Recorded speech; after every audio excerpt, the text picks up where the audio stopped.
Filipino groups in Arkansas say they are open to helping children in need in the Philippines through Bantay Bata 163.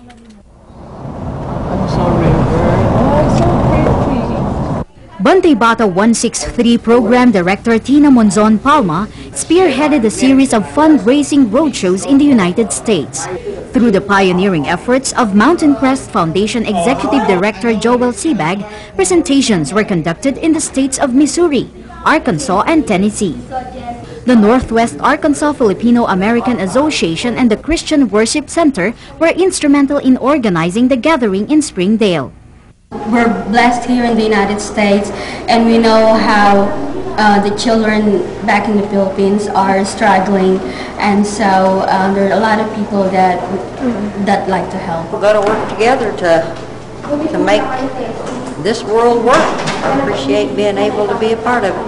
Mayroon kaming Micah Estorninos Foundation na tumutulong sa mga batang may sakit na cancer.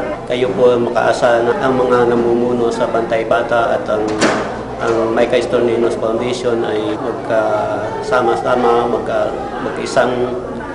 magkaugnay para makatulong sa mga batang may cancer sa Pilipinas. In Little Rock, Ms. Palma met with the Filipino American Association in the area to discuss a possible partnership.